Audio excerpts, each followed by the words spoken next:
Good morning and welcome to week 8 of Getting Out of Our Own Way 8-week program.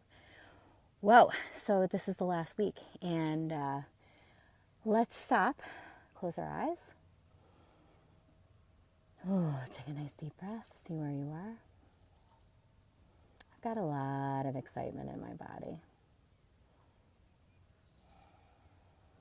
My chest feels expansive. Corner of my mouth feel like they want to turn upwards. I feel good. I feel good. Good in my body means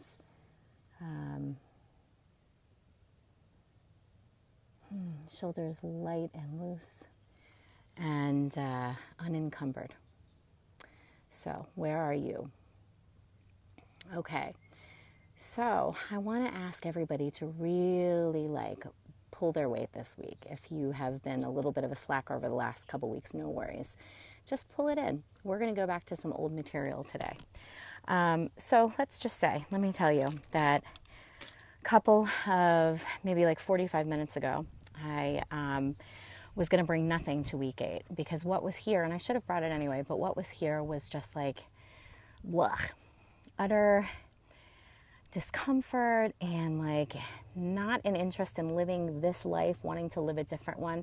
I said to my husband as I was leaving for this hike, I feel like I'm bringing the wrong stuff to the table.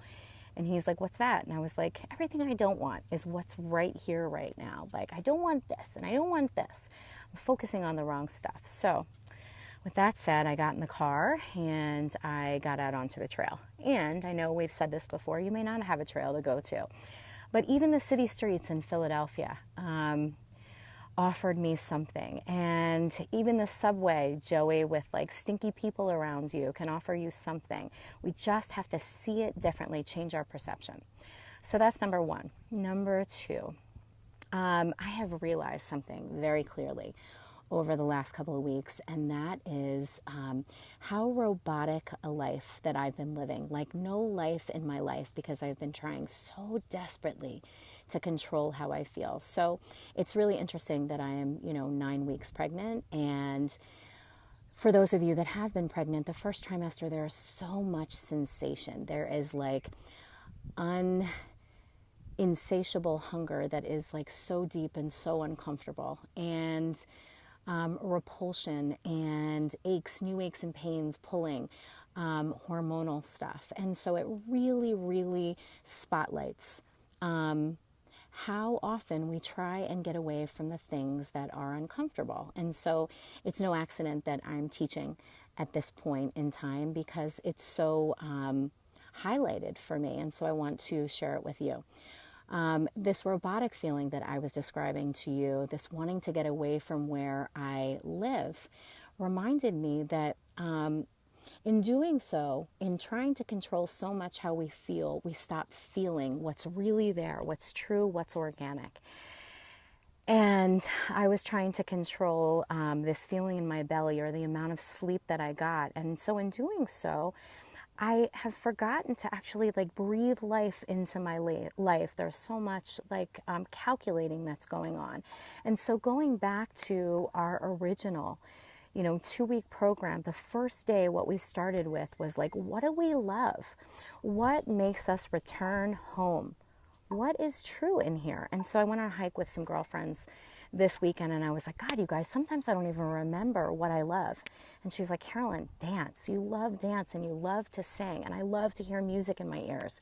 So when I got on the trail this morning, when there was nothing but I put some Andy Grammer on really loud in my ears, and another artist, Brendan James, that I've mentioned to you before. And I looked around first to see if anybody was there, and I just started dancing and moving my fucking body. And life came back. There was life in this body, and there was inspiration in this body, and a desire to live more fluidly and get out from under this must feel like this, and must get this amount of sleep, and must have a life that looks like this. In doing that, I'm not living the life that's here right now, that I can design simply by moving towards the things that inspire me. And it's that quick. I went from the muck to sheer utter joy in my body and remembrance of how to manifest things in my life, how to call things in, and it's simply by living by inspiration. I know that that sounds like the panacea and it sounds too good to be true, but just try it and see if living a life that feels inspired makes you feel more abundant, even if it doesn't put immediately more money in your pocket. So here is your assignment, and I'm going to ask every single person in this group to post this on the wall. What is it that inspires you? What is it? Is it dance? Is it yoga? Is it spending time with friends? So mine is dance.